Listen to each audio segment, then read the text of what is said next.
we're talking about all of the different ways to get published. And, I'm speaking to a publishers association. So presumably many of you have self-published or are thinking about self-publishing. You own a publishing company.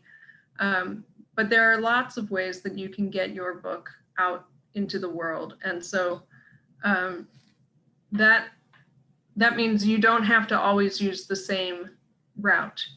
So I'm hoping that today I can share some information that will help you decide what the right path is for the particular project that you're working on or will be working on soon. What I see as keys to your success: you have to have your goals. You establish your goals, then find the publishing path that best complements your strengths and weaknesses. It's a very personal decision as far as what way. I had actually at one point thought maybe I would write a book about this on this topic, because I discussed this so many times with my authors, what's going to be best. And I thought, oh, I'll write a choose your own adventure, and you can just answer all of these questions and that'll lead you to the right path for you. And as I started to write it, I realized that's impossible, because there is more than one right path for everyone. And it depends so much on your personal goals and what your tolerance is and what your time availability is, that you've got to do this on your own. You need to do the assessment yourself and really understand what your goals are, what you bring to the table, and what you need from whatever path you take. And actually, I do have an assessment in Perfect Bound with a bunch of questions and some activities that can help you with this, if that's something you're interested in. But yes, it's a very personal decision. So there are lots of paths, as I said, lots and lots of ways to do it. Here, let me minimize this here because I'm there. So I've broken it out. We've got our two main things here of traditional publishing, self-publishing. This is what we always talk about. Now, for the past 5 or 10 years, you start hearing more about hybrid publishers. Where's that fall in? So this is how I see it kind of breaking out. And to these groups here, some overlap. You'll see here I've marked Big 5 to Big 4 with this merger that's coming up, and we'll see if that goes through, but we're getting smaller and smaller number of options there. We're going to talk about all of these very briefly, each one, and then I want to let you guys guide the conversation a bit. There's so much that I could say on this. I want to make sure that I'm answering the questions that you're interested in. But let's get to it. I'm going to start with traditional publishing. When I started in publishing, it was the big 6, in 1999 and 2000. And then we got Penguin Random House merging, I think about 5 years ago, maybe 6 now. And then in October, they've announced that they're going to merge with Simon & Schuster. I know there's some talk about maybe not letting that happen. Let's see if we can protect that. But if not, we would end up with the Big 4 here. So these are a few examples of the different kinds of, obviously, those are the 4 are the Big 4, but the mid-size, it's a large array of publishers. This is just an example, and here are some of the small presses you might recognize from around the Minnesota and upper Midwest area. When talking about how to break these out, Penguin Random House has gotten so big that it's almost its own category. It itself publishes 15,000 books a year. So whereas Simon & Schuster publishes about 2,000 books a year. So you can see this is going to be a real difficult balance.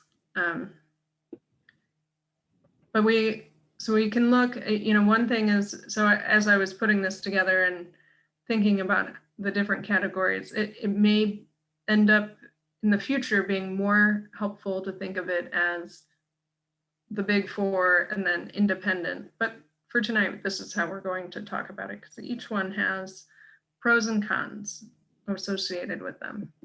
Okay. So here, if you go with one of the big five publishers, what do you get? You get the prestige, the quality of editing and production, and hopefully money. They've got money. So if you've got a really great book, then this is where you would get the money. As far as an advance goes, it's kind of the Lamborghini of publishing. And you get global distribution, global acceptance. Nobody is going to say anything about, if anything, they'll just be so thrilled for you that you got a contract with Penguin or Simon & Schuster, any of these publishers. That's a huge deal, right? So huge benefits as far as the quality and production value for these books. What you don't get is creative control. You will be relying on the publisher to determine what the most marketable thing is for the book. That's going to be their biggest thing. That's what they really bring, is determining what will sell. That's where their interest lies. So you will be having some input on a cover, but you would never have final say. You would have input on the title, but you wouldn't have final say. And you would have as much control over the content as possible, but when you go into that contract, even when they're accepting it, at that point, you might be negotiating what is the content of the book going to be. Is it going to be what you first thought, or is it going to maybe be taking a different path that the publisher thinks is going to be more marketable? In self-publishing, I often see the memoir / self-help book, and unless you're someone really famous, you might be guided one or the other, probably in the self-help realm, because selling memoir can be very, very difficult unless you are already famous. So you see a little bit of this interplay here. With the mid-sized publisher, it's maybe not a Lamborghini. We got our little Nissan here, still a nice car, still, not going to turn that away. You get a high quality production value and maybe less money, but still, an advance. There will be an advance. And the same global distribution. Bookstores will carry your book without question. All of that comes along with a mid-sized publisher. And you might not need an agent. With mid-sized, they often want an agent, but if you went with a mid-sized academic press, then you might not need one. And you might just have a little more of a camaraderie or rapport with your acquisitions editor, because they wouldn't have as many books. It's just a little bit smaller, a little bit more of an intimate relationship. And when it's smaller, your book becomes more important. Now, mid-sized publishers are still pretty big, so it's just, a half step down maybe as far as that goes. And then we have small presses. And let me see. Oh, I did want to mention with small presses and with academic presses, they're often regional.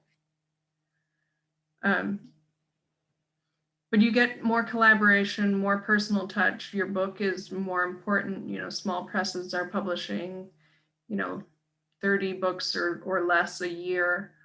And so, you get that. But along with that, smaller money, less editing experience, this is, or expertise. This is probably where I would have the most trouble with a small press.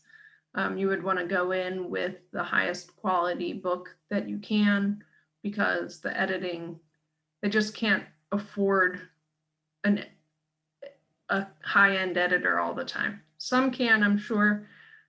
Some really value the editing, but the ones that I've worked with, in fact, I usually don't work with them because they can't afford me, which is understandable, but that, it shows you a little bit, okay, well, they might not be able to get the top line editor for your book.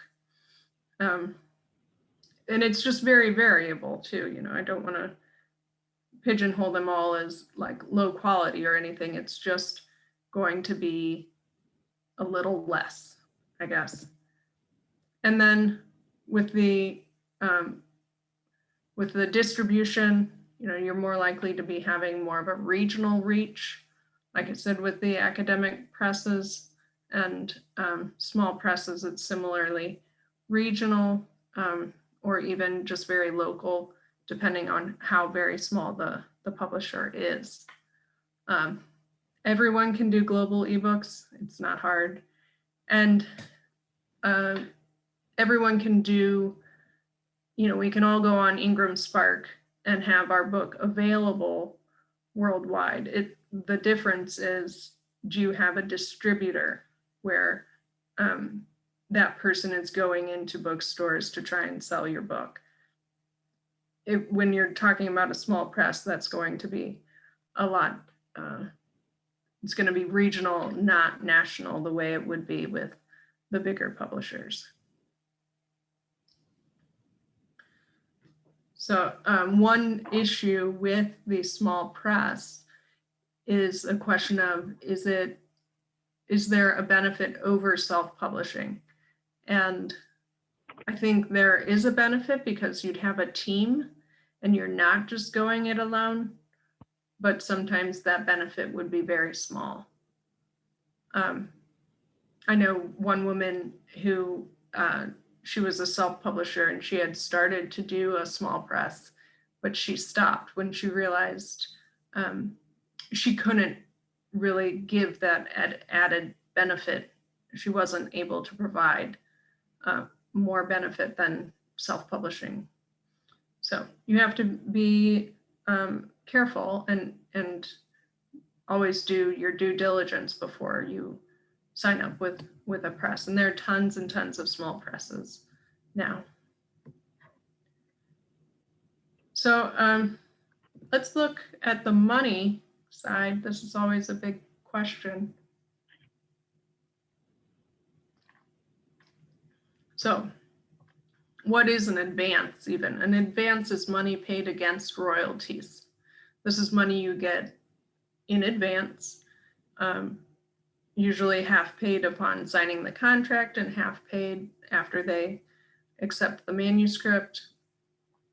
I've seen it cut into thirds, but you can imagine, it's just divided up, and the amount of a royalty really depends on what your book is, who your agent is, if you have an agent, who your publisher is.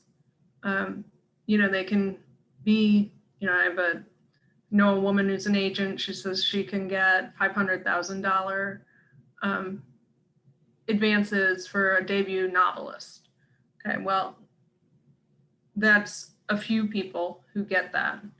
Other people, like one of my clients who has 5 books with University of North Texas Press, more like a few $1,000s. So it really depends. So then beyond the advance, then you have royalties.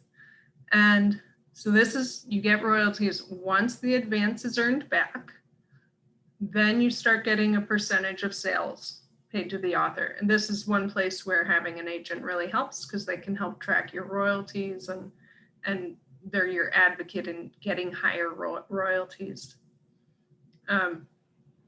Royalties are structured usually with an incremental increase. It depends on how many books you sell. Here's a little example. So, 10 up to 10,000 units, you get 10%. And then it goes up depending on how many books you sell, because it's harder to sell 25,000 books. So you get more of those sales. The royalty could be figured on list price or on wholesale price. If anybody, I don't know if people know the difference there, but the list price would be the price that's on your book, and the wholesale price would be a 55% discount on that. So you would want to have royalties based on the list price. That would be something to negotiate for. But both are used in the industry and both are considered fair. But yeah, royalties per book, somewhere around $1, maybe $2. So I want to stop and see if there are any questions about traditional publishing before I move on, because I know how big this topic is. Is there anything that I should address now?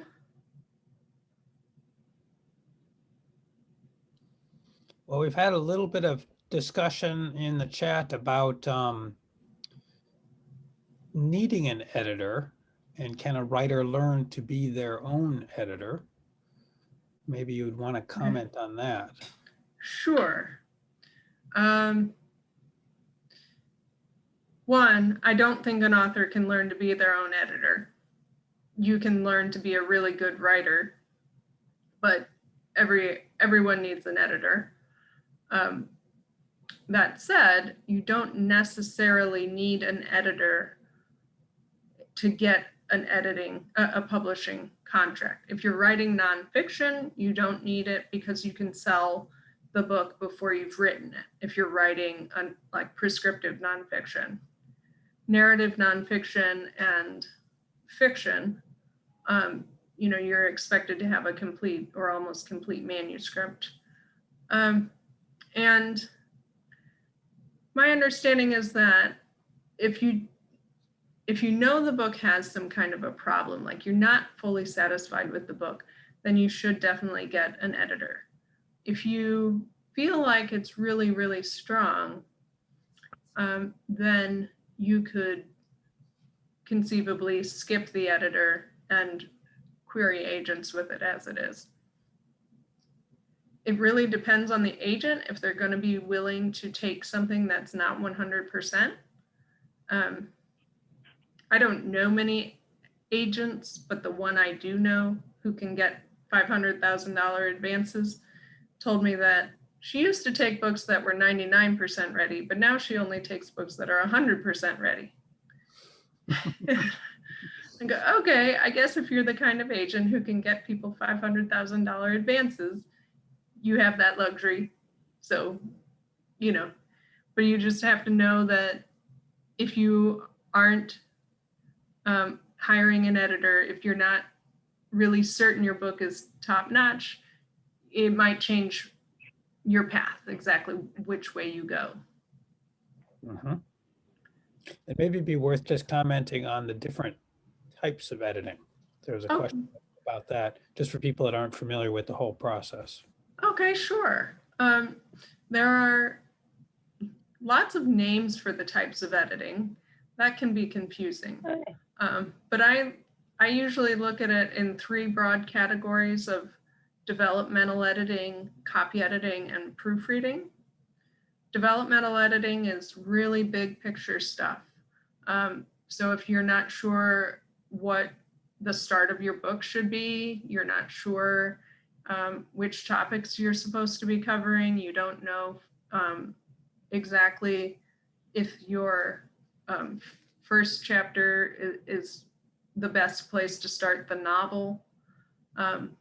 Those all come under development. Also, consistent characterization, and timeline, narrative arc, all of these really big, important pieces that come with writing. All of those things would be something that you could work with a developmental editor on, where that person would help you to make the decisions to get your book in the best possible shape. If you are able to get that on your own, usually with a critique group or beta readers or something like that, I don't think an author can do it in a vacuum, but you might not have to hire an editor for that part. If you're able to get it beyond the development part, then there's copy editing. And with a copy editor, they're looking more at the grammar, the sentence level stuff, punctuation, grammar, style, consistency.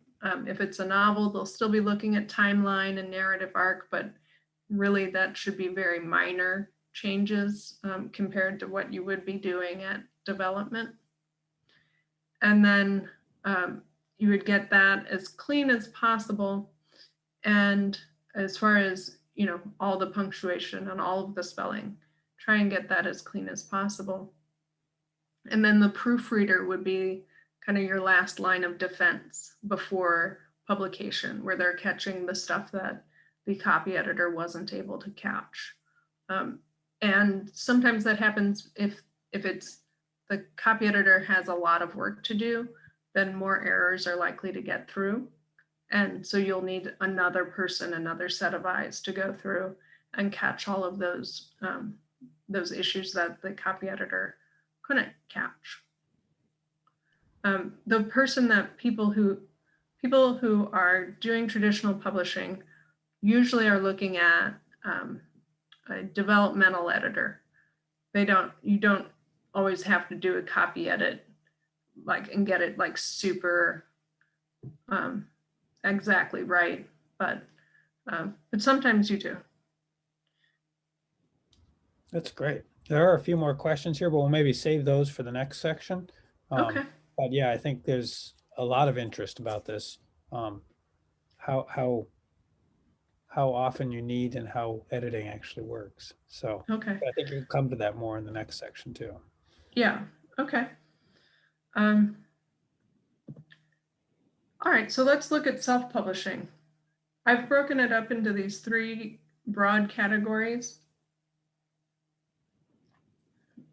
There are some people who think DIY is the only true self-publishing.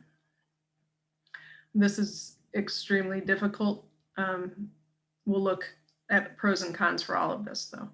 Do it all yourself, or hire people to help you, or hire a whole publishing company where you're just paying them to do the production of your book, like that.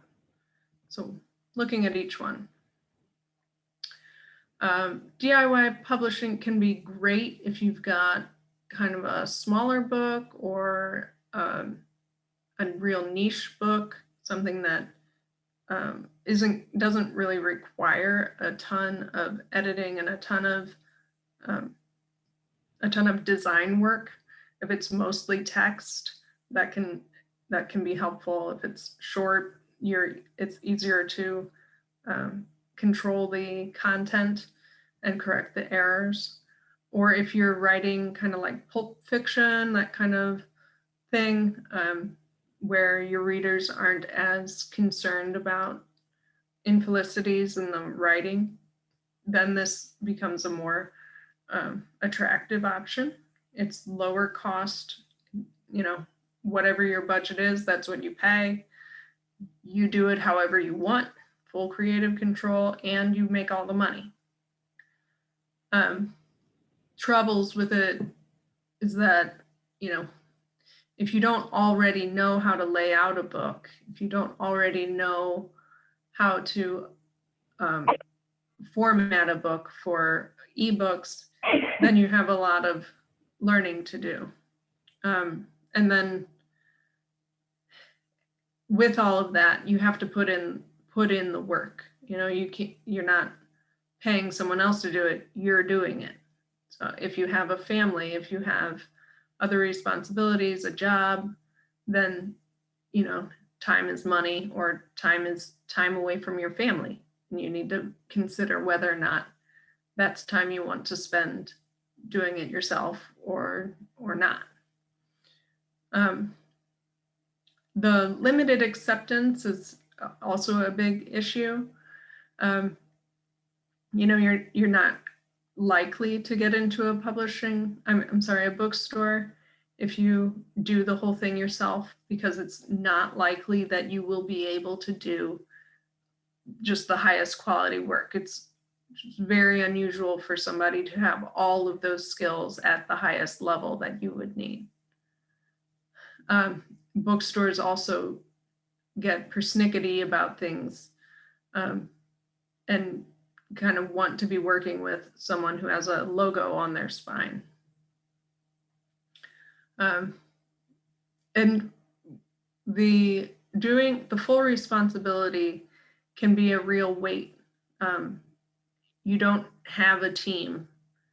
That would be the next option, and that is usually a more comfortable option. But it is, with that, you get, it's easier to get a professional appearance and a higher quality book if you're hiring people. So when I'm talking about the people you would be hiring would be the editors, the designers. You hire someone to format the ebook for you, someone to do the cover, someone, you arrange the printing and binding, an ebook conversion. And, you don't have to hire someone from all of these categories. If you have skills in one of them, you don't have, you're not required to hire someone for each of these, but you would be relying on professionals to help you throughout the process. That's the idea. So as far as self-publishing goes, I think most people here probably know that self-publishing still has a stigma attached to it. You still can't get carried in every bookstore. Some places won't review self-published books, all of these things.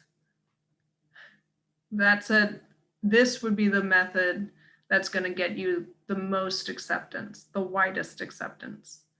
And if you took the next step and actually formed a publishing company, and had a logo and all of that stuff, then you would start to get more traction. And you can form a publishing company when it's just one book that you've published. And if you think you're going to publish more, that's great, but you can form a publishing company without any books. You just fill out a piece of paper and pay your state a little bit of money, and you've got a business. So those are the pros of this method. The cons, it can be very expensive. And when you talk about editing, if you're doing developmental editing on an 85,000 word book, that's a long book. That's going to be a lot of time and a lot of money. A few $1,000s, $2,000, $3,000 for the editing.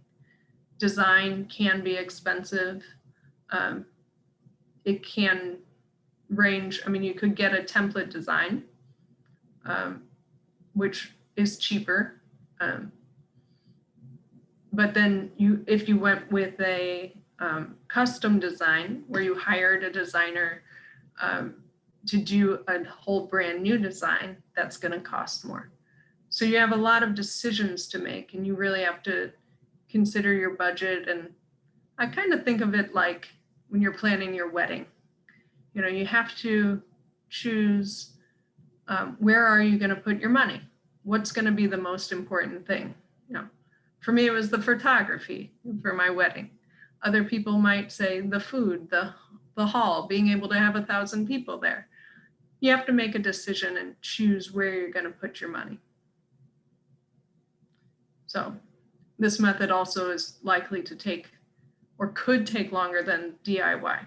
DIY can take as long as you want, right? Because you could just put it out there unedited from a Word doc. You just put it up and it's done.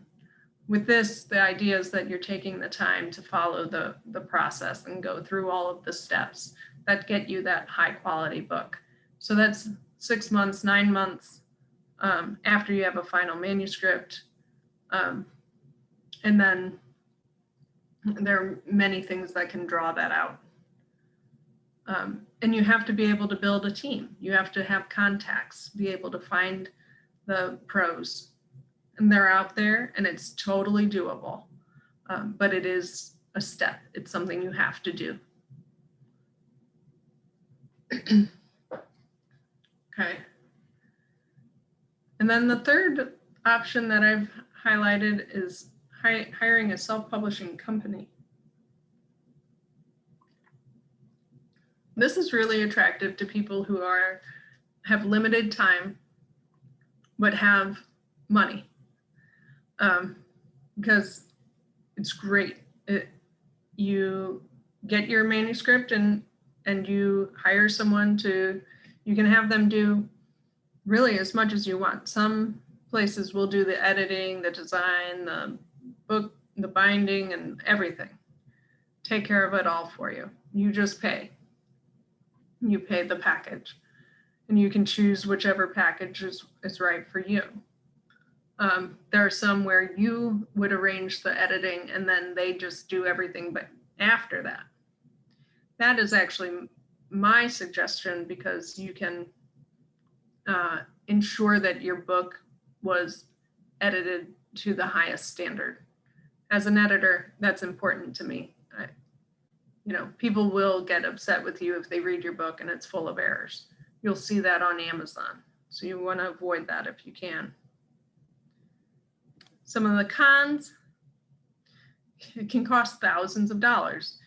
It's, might not be cheaper than going and hiring the people individually on your own. In fact, it's probably not cheaper.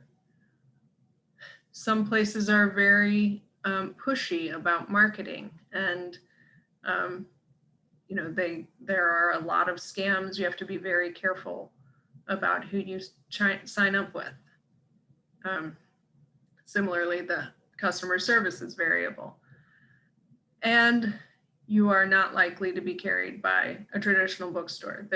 They just really aren't interested most of the time with these companies, partly because of the reputation they have. Now, I did want to point out something, talking about the scams.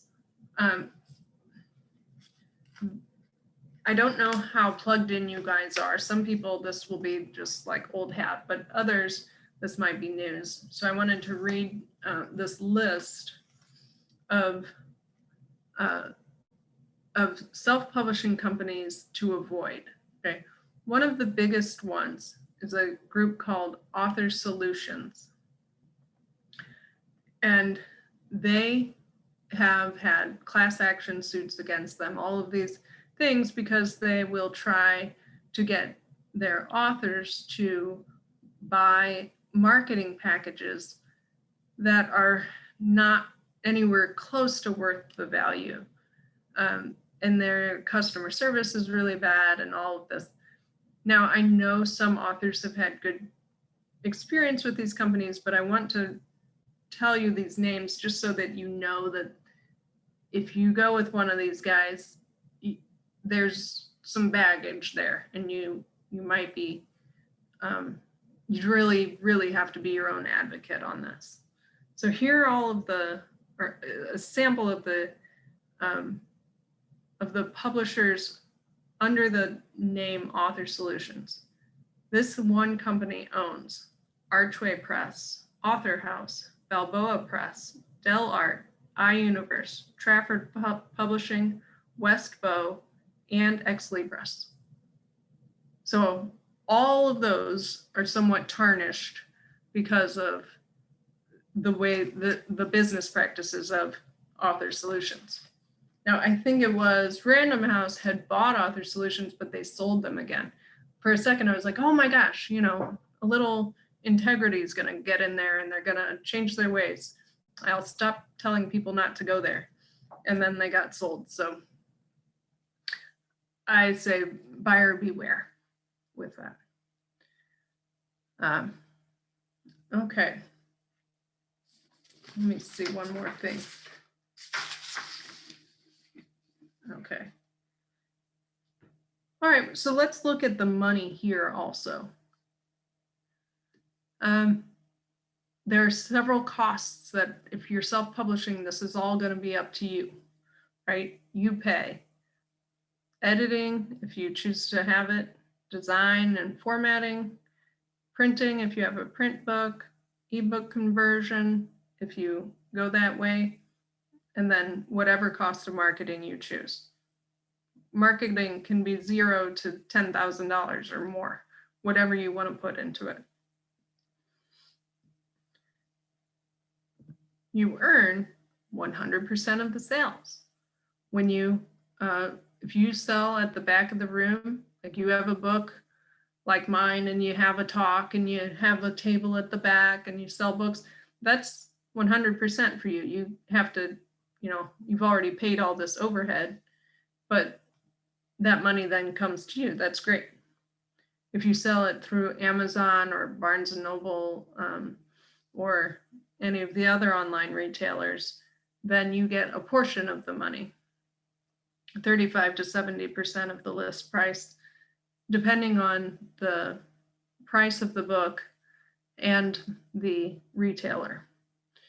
And that's a little more complicated than I can probably talk about tonight, but because I haven't memorized everybody's price points recently. So, but it's, anyway, I think I'll leave it there. If you have questions, then I'll try and answer, but this is the basics for the money for self-publishing. You pay it all, you earn most of it. And this is one of the big benefits for self-publishing, is being able to control the money, how much you spend and how much you make. Oh yes, and I did want to point out that when you are looking at this, you need to consider all of these things before setting the price, because you as the self-publisher will set the price. Go with a traditional publisher, they set the price, for better or worse. They choose, they know what the price point is in their market, and they set it. You get to choose. You need to be sure that you are considering the cost of printing each book and the money split that you're going to be having with the the retailer before you set that price, because I know more than one person who realized they had to increase the price of their book because they were going to lose money on every book if they didn't. So definitely something to consider. But that's the lowdown on self-publishing. Should we grab some questions on this? I think we should power on through. There are some good questions out there, but I think they're going to be involved discussions. So, okay, sounds good. Then there are a few more paths to publication that I'd like to discuss. These are, hybrid has become kind of a buzzword here, but the other two you don't hear about as much. It's a little creative and I like them. I think that they can be good options. So we have, the hybrid publisher where you are still paying for it, but they are, and they work for, you hire them and they handle the marketing and production. A collaboration where you might be working with a nonprofit or a business that has a publishing department, or work for hire. And that we'll look at each of them and I'll tell you more about them. So with hybrid publishing, someone else takes care of the production, you get marketing support and a logo for your spine. And that's really great. The marketing support with the hybrid publishers that are really reputable is very good.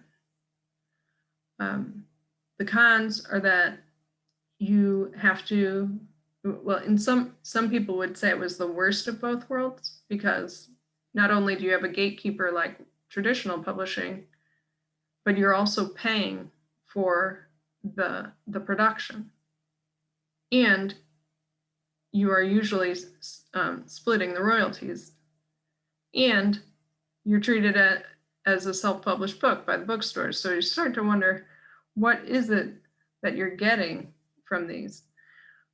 However, there has been some really good hybrid publishers that have come out who are really actually doing the marketing support that they've said, and they are getting good results. And there are three that really have a good reputation in the field, and that is She Writes Press. If you're a woman, this would be a good option. I think they mostly do narrative, narrative nonfiction or memoir. Or fiction.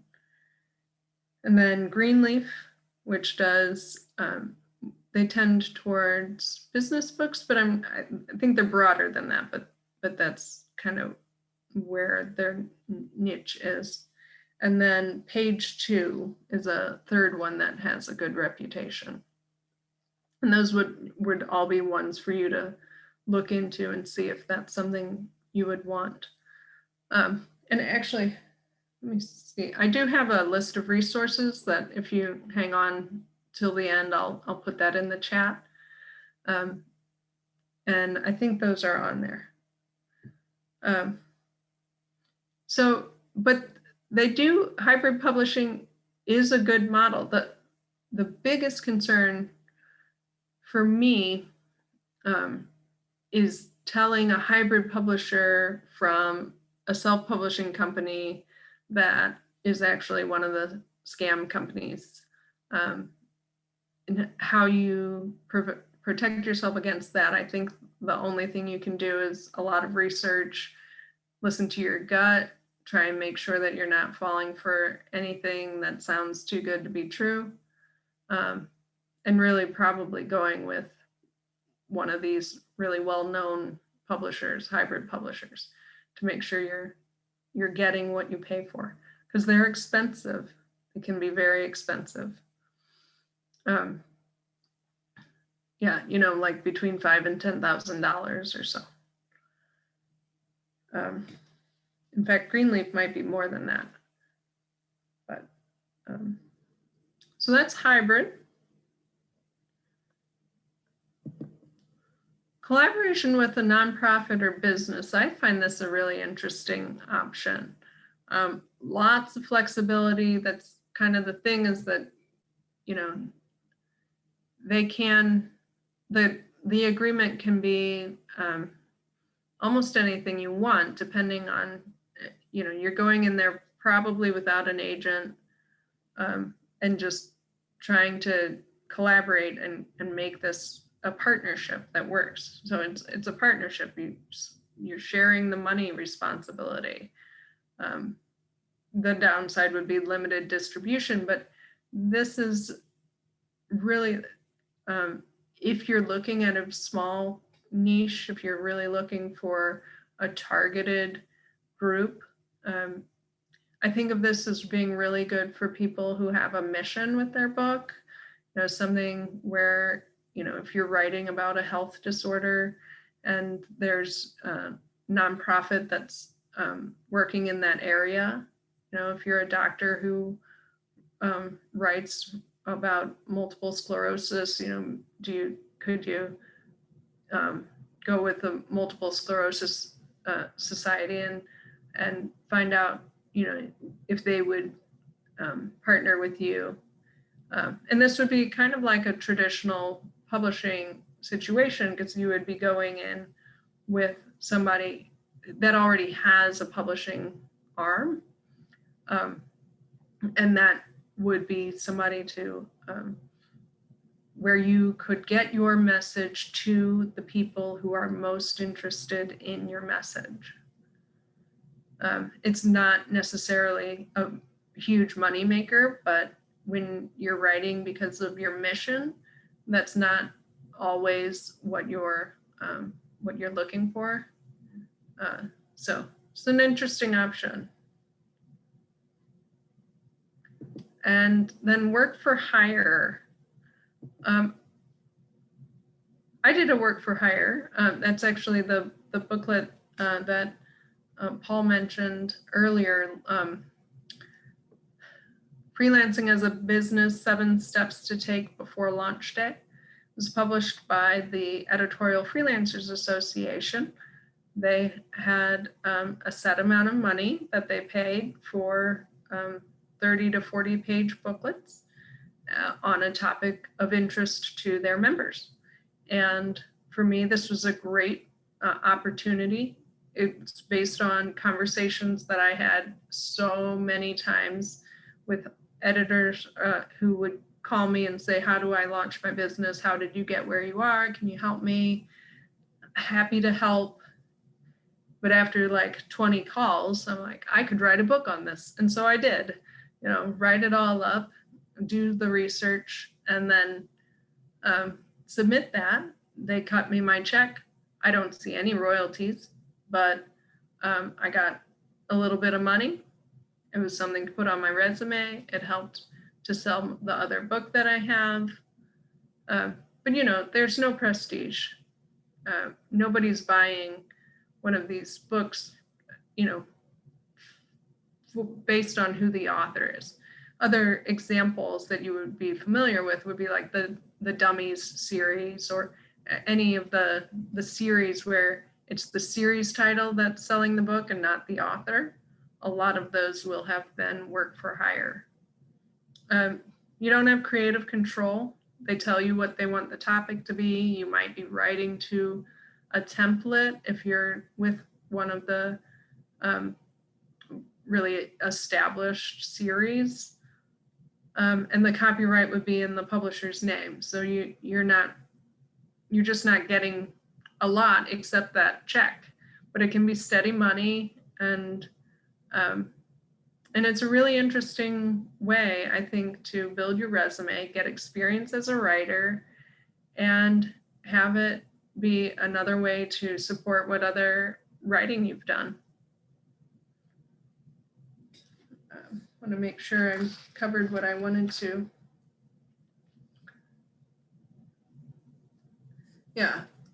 So work for hire, my experience was with a nonprofit, but it is very often through a traditional publisher.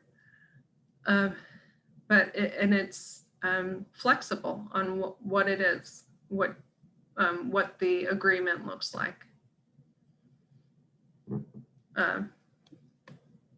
And before I forget, I did want to mention Authors Guild. The Authors Guild has been around for 50 years or something, and I've only just discovered it.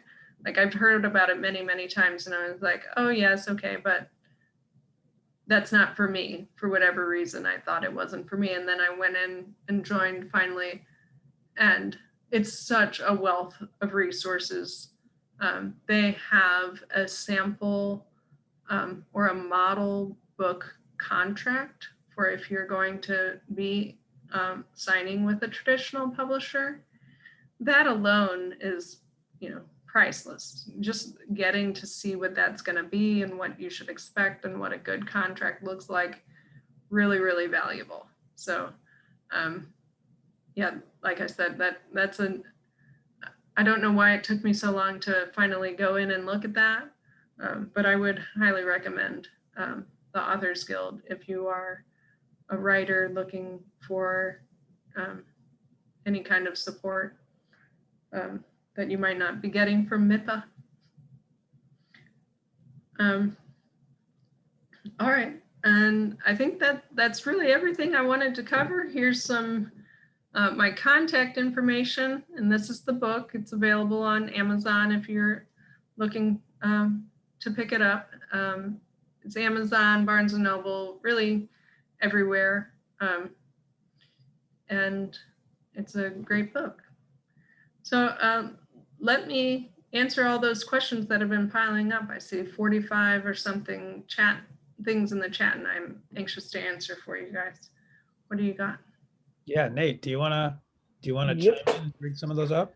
Yeah, I've got them compiled here, nice and easy. We'll start with the most recent one because it seems to be the quickest. Does it cost money to join the Authors Guild, and do you have to be published a published author to join it? It does cost money. You do not have to be a published author. It's somewhere. So I joined as a publishing person, like as a service provider, which is always more expensive. And I think mine was $140. So you could probably guess around $100, something like that. Should I go ahead and stop sharing my screen here? And we'll. Yeah, you might as well. I think everybody got the information here. We can put it in the chat also, so. Now I can see you guys in and answer you a little more directly. Okay. What else? All right, let's see. Are there professionals who consult with authors to help guide them in which publishing option to use of the options you have listed in your presentation? There most certainly are. That's something I do, and I know lots and lots of other editors do that as well. I would look for an editor. Titles that you might look for would be editor, book coach, book shepherd, any of those titles you could search for, and they would be happy, or even publishing consultant. Definitely people out there who are ready to help you make that decision. Okay, I got a question. Okay. Catherine, couple of questions. You've said an awful lot, and it's real good. For me, it's a little hard to absorb all of this information. Do you have this information in your book? That's one thing. And two, the writer has to do all these things. When does he or she get the time and the energy to write? So I think that's a big problem too. Yes. So to first question, yes, most of this information is in my book. The book is, I like the book because it takes you through traditional and self-publishing side by side so that you can compare the two processes. And that's one thing that I think is valuable about the book. So you might want to check it out. As far as how do you get the time, I don't know. I mean, it sacrifices. You got to balance it all out and make a plan and be organized and get a spreadsheet for when you're going to do what. And yeah, it's a lot of work if you're self-publishing. But the reward is there, definitely. The reward is there. Okay, that's great. I have a quick question for. Okay. I got a quick question, Catherine. The title of your book, you use self-publishing. I published a book, but I far from consider used editors, designers, and that sort of thing. So to call myself a self-publisher, I kind of feel like. I'm sorry. That specific term, self-publisher. Did that come through? No, I think what you're asking is, does the term self-publisher have some kind of qualifying, do you have to qualify as a self-publisher? And really, as a self-publisher, all you have to do is publish a book. That's it. However you want to do it. Does that answer your question? I'm sorry, I don't know if it's me or, but it's breaking up a little bit. So That Yeah, I question think came in it the cut out a chat. little. I think it cut up a little bit. Sorry about that. Now, I was wondering if the term self-publisher, how you thought about, it's if you have other people helping you with a book. I kind of feel like I shouldn't be calling myself a self-publisher because I actually have an editor. Do you feel like Oh. that term is sort of misleading? yeah, see, as I mentioned, some people think that DIY is the only true self-publishing, and I disagree. And so do bookstores and book reviewers. They say if you put your money in, if you're the one who financed the publishing, then you're a self-publisher. So that's how they feel, and I think that's fine. It's justified. Can Thank I you. ask another one? If you don't mind? Sure, one more, and then I want to make sure Nate's getting the people who had used the chat too. So what do you got? Okay, sure. I've been reading the biography of Octavia Butler. Here's somebody who started out as a poor person of color, and over many years, she worked up to the point where she wrote some real good stuff, and she's one of the top fantasy and science fiction authors. Do you think it's a good idea to use somebody like that as a model? Yes, I agree. I think that we should all have role models and that we should aim high and we should see whatever we can learn from that person. If they did something that you thought was really great, then you should see how you can do it. See if it makes sense for you in your book, in your life. Very good. Okay, next one on our list here is if one has self-published several novels and had fairly good success, will a traditional publisher consider publishing one of those previously published novels? Okay, so yes, they will. Usually if you're making really big waves, then they'll come to you and offer, so you can, you could try approaching them, but most of the time they're not going to be interested in something that's already been published, and you'll have better luck if you pitch the a follow-up book. But things like The Martian and whatever 50 Shades of Grey or whatever, so several of those, there was a point where a bunch of self-published books were popping up as being picked up by traditional publishers. There's a website called Wattpad that's WATTPAD, where a lot of young writers hang out, and there's been some talk of some publishers picking up people from there. But yeah, I think the conventional wisdom is that you'll do better if you try to propose a new book as a follow-up to the success that you've already shown.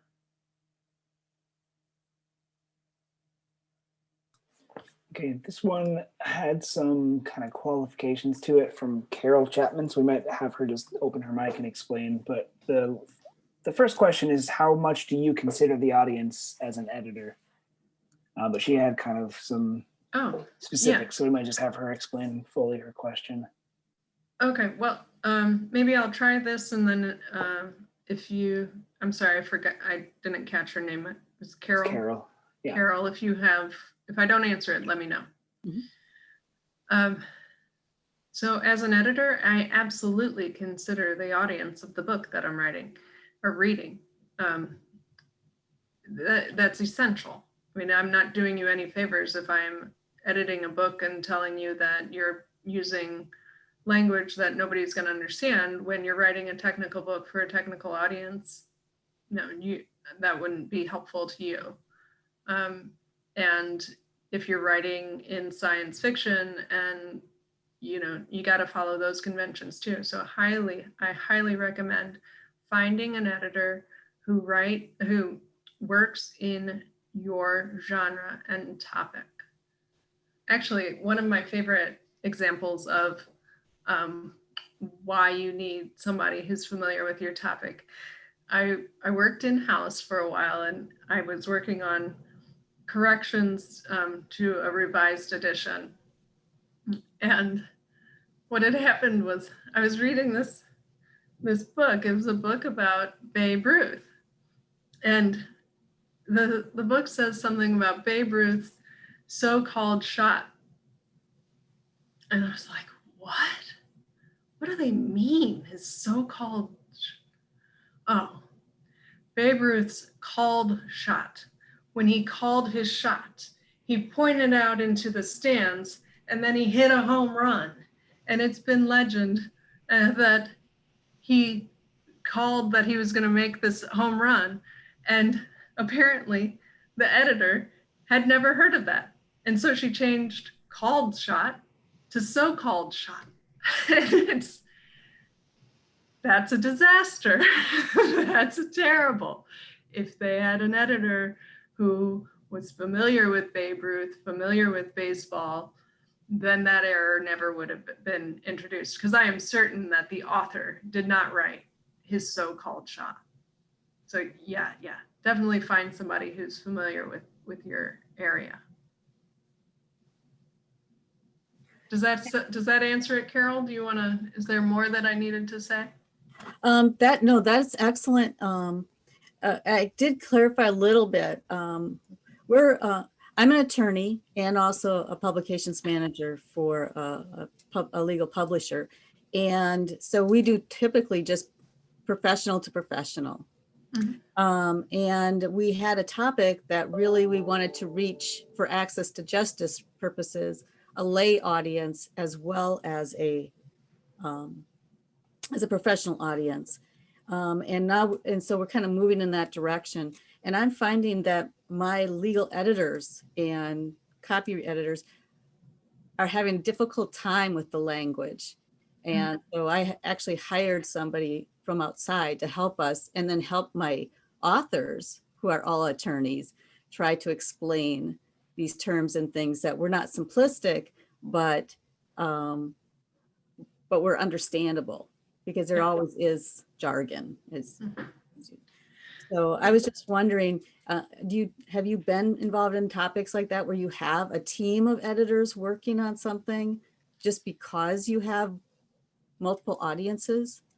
So normally the way I've seen that handled is to have the professional vet the manuscript and then have an editor who looks at it from a language perspective and readability, and more from a layperson's perspective. And then that editor can query things that are unclear, and you might get queries like, will your audience understand? I'm not familiar with this term. Will the audience know what you're talking about? And then your professionals, the experts would be able to say, yeah, that's common.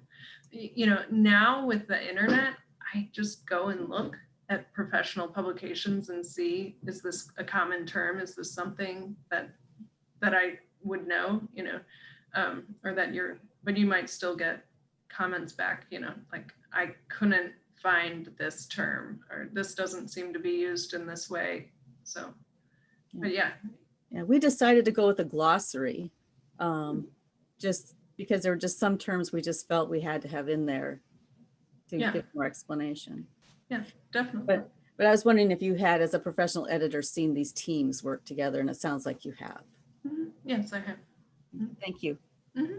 Thank you. Okay, we had a couple of questions come in about agents. So how much do they cost? How do you find one? Is it useful to have one? Okay, so agents don't cost anything like upfront. Never ever pay an agent upfront. They get their money based on your advance. And I always forget the percentage. It's in the book. I wrote it down in the book. They take a percentage of the advance. And then we'll also, I believe they also take a small percentage from your royalties. They are worth it depending on what you want. If you want to go with a bigger publisher, then you definitely want an agent. The big five won't take you without one. Mid-size publishers might take you without one, but you'll probably get a better deal if you have an agent. They do more than just shop your book. They will also work with you to fine tune your proposal. They track your royalties, and they can be your advocate if there's any kind of a disagreement between you and the publishing house. Even at any point, they can be an advocate for you. Given how much is riding on it, I think it's worth trying to get an agent. Yeah. As far as where to find one, There there are a couple, like Agent Query and Query Tracker are two of the biggest ones. Oh, I'll go ahead and put that. Let me see how I can add. I think I should be able to. I think I can add a file, can't I, to the chat? You should be able to. At the bottom of the chat, there's a little file button. I think as co-host, you can do that. Chat. I know I've done it before. As you're looking, the other thing I'll interject about the agent question is, like publishers, agents are also topic and genre specific. So not only do you have to find a good agent, but you have to find one that's familiar with working with your type of book. Yes, exactly. That's a very good point. You want to find the right agent for your book. Okay.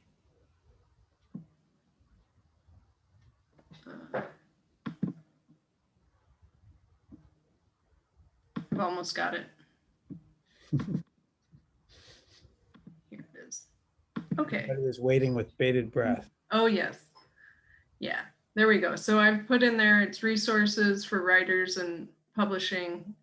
And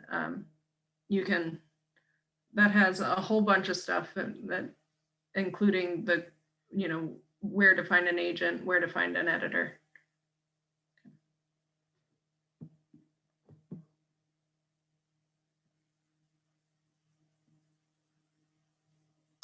Okay, next up is kind of how difficult is it to get a contract with the big five? You kind of touched on that already with needing an agent, or how realistic is it to kind of break into more traditional publishing for a first-time author? I'm sorry, can you say it again? Yeah, how realistic would it be for a first-time author to break into traditional publishing? What are the chances, the odds? Okay. I honestly can't say. I don't know. I think they're very slim.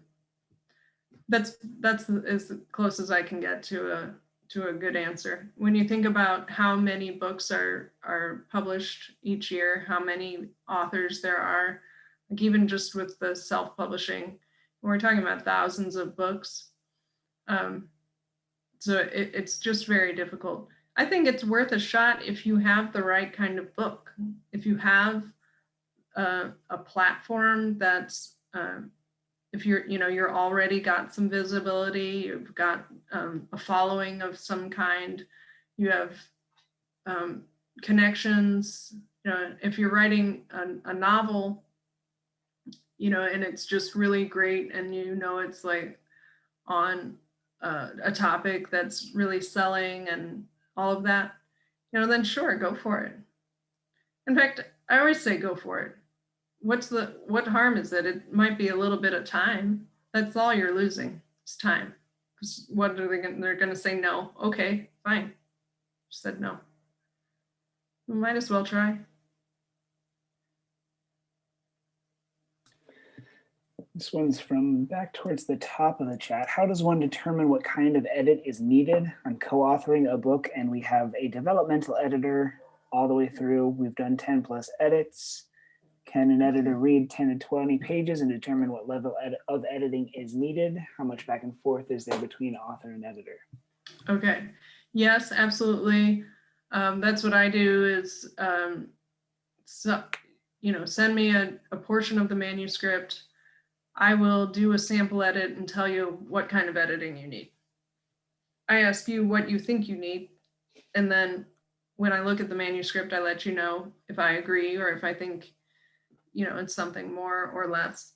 And there have been times when I've said, you asked for a substantive edit. I actually think you just need a copy edit, substantive edit being more in depth. Well, you've really done a lot, and whatever, there might be a few errors or areas that could use more smoothing, but overall, I don't think you need to take this apart and put it back together again. So yeah, you can rely on your editor to work with you to determine what the best level of edit will be for your book.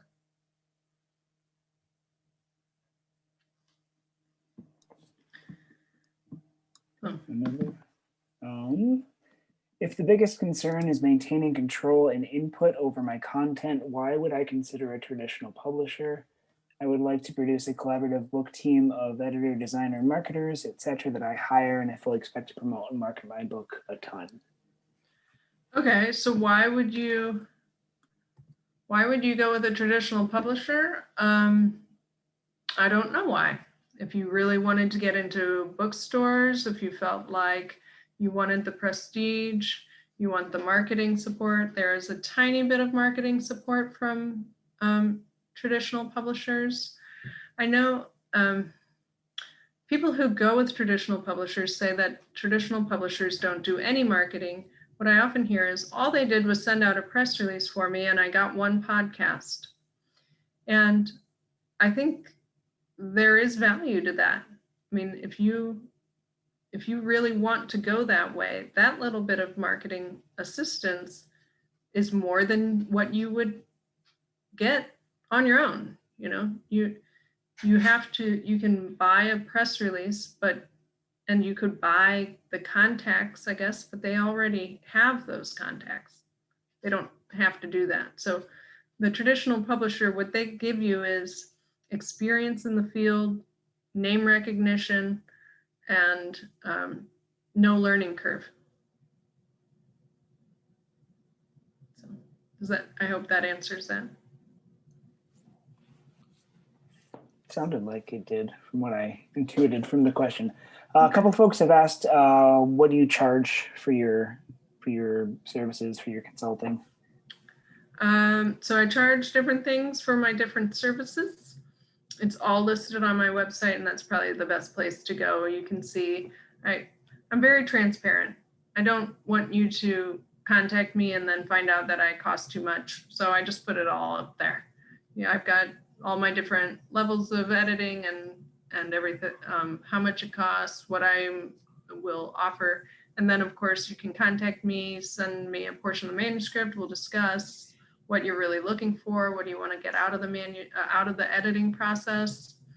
And am I the right person for that book? And I will tell you for sure if I'm not. I have no problem telling you this is not in my wheelhouse, because it's not in my interest to do a book that I can't do a good job on. Okay. Feel free to contact me. Yeah. Oh, how do we contact you? So you can reach me at here. I'll put my email address in here. I think it's also on. It's on my website and on the resources list. But I know sometimes it's just easier to have it here.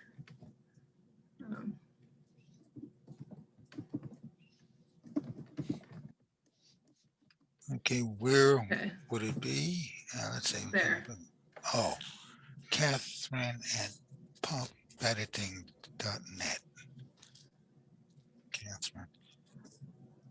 Katherine, do you think it's a good idea to go to writers conferences like BudgerCon, uh, World Fantasy, that sort of thing? Mhm, Do you think? absolutely. Yeah. Yeah, go to as many events as you can. As you have to be selective because they usually cost money and sometimes they cost a lot of money. And in the days of travel, you have to think about that. But you can only learn and learning, and the more you get out with the people who are going to buy your book, the more you can learn about what your audience is looking for. That's so valuable. Look at what other people are doing. What's the competition doing? And it's energizing to be with other writers, to be with readers. Go out and do it. And if you're kind of an introvert or you prefer to be at home, then get over it and go and just have fun and know that everybody there is a little bit scared, and you just have to go and put on a brave face and say hi, and people will want to talk to you. They're all there because they want to be there and they want to know you. So do it. Thank you. Yeah. We've had a couple people ask for your thoughts on Amazon Kindle Direct Publishing. Kindle Direct Publishing is huge. It is good though. I used to be really down on Amazon and KDP, and I am still a little begrudging about it, acknowledging that they do good quality stuff. They've really stepped up their customer service. It used to be terrible and now it's not. It's actually pretty good. They'll answer your questions. You can have them, you put in your phone number and they'll call you back. That's really helpful. They've got good chats and things for helping you. And it doesn't cost any money to set up an account.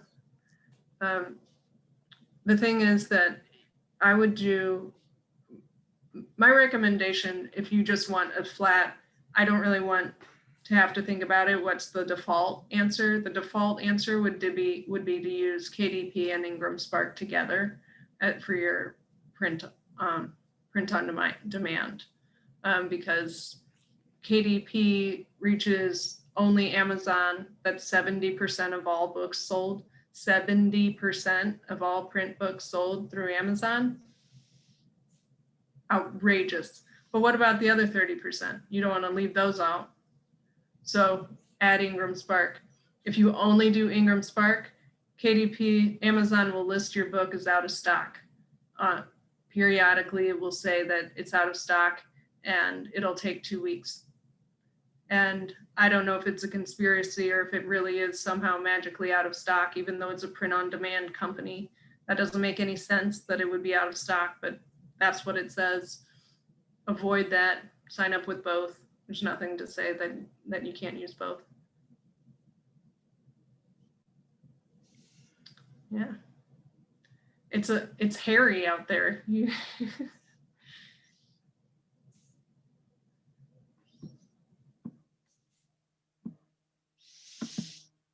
All right. I've heard how essential the cover and the title are. Are there experts to consult about titles? Would an editor help with that or tell you the title you picked doesn't work or is good? Yeah, I mean, yes, right. Editors will tell you, and I can tell you when your title is bad. I'm not great at telling you what a good title is. But there are other editors who have a skill for that. I think crowdsourcing, doing little, focus groups is a great way to find a good title. And you can't just ask your friends and family. You need to ask the people who you want to read your book. Also, you can get title ideas from through looking at the competition. But there's also this book called Developmental Editing. It's by a guy named Scott Norton. And he has a table in his book with, is it 30, 20? I think it's 20 ways to come up with a book title. And he has the method, he has examples, and he tells you why it works. And I don't know about you, but I did not know there were 20 ways to come up with a book title, but he did it. He shows you exactly how it works, and it was very, very helpful. It's a great book. It's one of my all-time favorite books, Developmental Editing. It's a very simple name and very accessible and super cool if you want to learn about how to put together a really solid manuscript.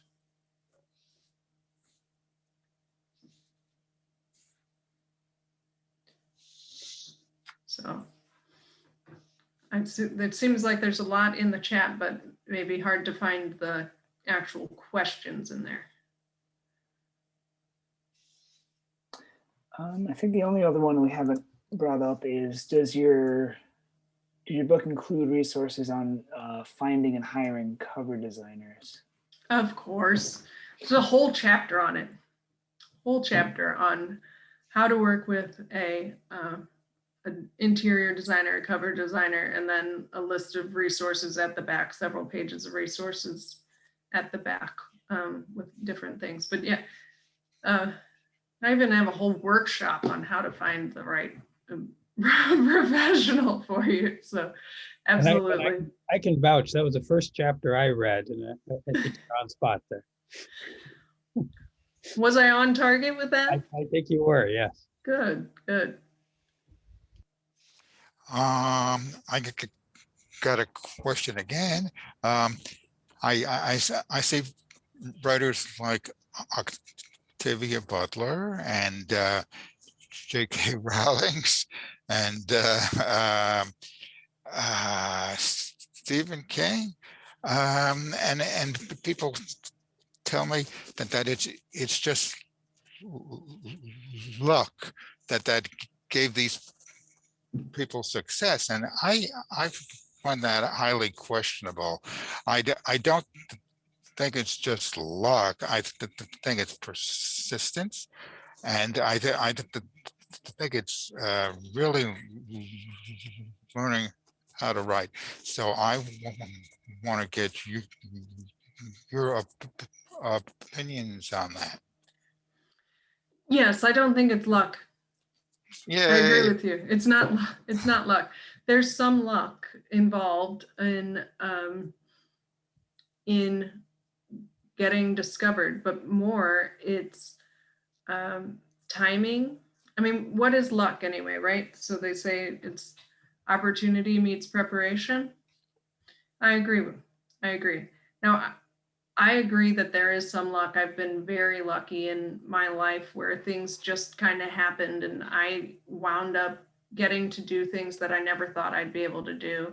Get speaking engagements because I happen to be in one place. You know, these things, stuff happens and you meet people, and that there is that. But I think that having read those authors, you know that they have a little something that other authors don't.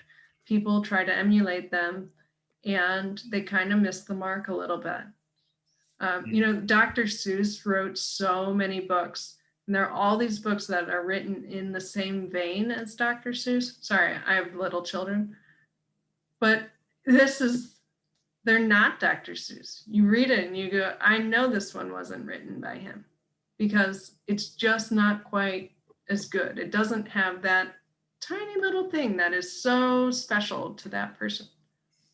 And Agatha Christie too, and all of these people who really write a lot or wrote a lot, you know, some people just have a I don't know, what do you call that? That little thing, that little extra charisma that gets them, it gets them ahead. But you can work on that. I absolutely think that it's something that you can develop, you know? Yeah. Keep writing. We've had Catherine answering questions for a long time now, and I would imagine that if you have more questions, you could shoot her an email or Absolutely. take a look at her website. You might even find those answers already there. It looks pretty thorough.